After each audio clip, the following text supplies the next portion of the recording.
শনিবারও তাপপ্রবাহ চলবে। দক্ষিণবঙ্গের একাধিক জেলায় তাপপ্রবাহের সতর্কতা রয়েছে, তবে রবিবার থেকে কিছুটা স্বস্তি মিলতে পারে, যেমনটা জানাচ্ছে আবহাওয়া দফতর। বিস্তারিত জানাবেন অয়ন ঘোষাল, টেলিফোন লাইনে রয়েছেন প্রতিনিধি। অয়ন, কি পূর্বাভাস শাহ অফিসে? রবি এবং সোমবার প্রায় গোটা দক্ষিণবঙ্গের পক্ষে একটা স্বস্তির খবর রয়েছে, কারণ সেই দুদিন গোটা দক্ষিণবঙ্গের কোনো জেলার জন্য তাপপ্রবাহের কোনো সতর্কতা থাকছে না। পরবর্তীকালে এই তাপপ্রবাহ আবার কবে তৈরি হবে তা নিয়ে এখনো পর্যন্ত নিশ্চিত করে কিছু জানা না গেলেও শনিবার অর্থাৎ আগামীকাল বিকেল পর্যন্তই তাপপ্রবাহের অ্যালার্ট জারি করা হয়েছে পশ্চিমাঞ্চলের 5 জেলায়।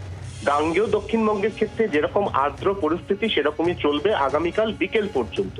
কাল বিকেলের পর থেকে আবহাওয়ার পরিবর্তন হবে, আকাশ মেঘলা হয়ে যাবে, একটা গুমোট অস্বস্তিকর চূড়ান্ত আর্দ্রতা জনিত জলীয় বাষ্পপূর্ণ একটা আবহাওয়া তৈরি হবে, এবং যেটার ফলে রবি এবং সোমবার বৃষ্টি হতে চলেছে দক্ষিণবঙ্গের প্রায় সব জেলায়। শুধু একটা কথায় বিশেষভাবে উল্লেখ করার, সেটা হচ্ছে 3টে জেলার ক্ষেত্রে সোমবার 50 থেকে 60 কিলোমিটার বেগে 2 থেকে 3 মিনিটের স্থায়িত্বের একটা ঝড়ের পূর্বাভাস দিয়েছে আলিপুর আবহাওয়া দপ্তর।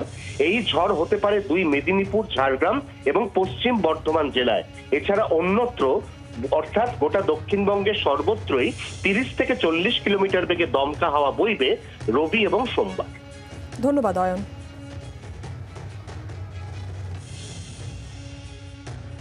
7 তারিখে কিন্তু আমরা কোনো হিট ওয়েভের ওয়ার্নিং দিইনি আজকে, কারণ ওই দিনে আপনার লাইট টু মডারেট রেন সব কটা জেলাতেই, ইনক্লুডিং কলকাতা অবশ্য, 2টো মেদিনীপুর, ঝাড়গ্রাম, ওয়েস্ট বর্ধমান, পুরুলিয়া, বাঁকুড়া, বীরভূম, মুর্শিদাবাদে এবং অন্যান্য ডিস্ট্রিক্টগুলোতে thunderstorm with gusty wind speed 40 to 50 kilometre per second.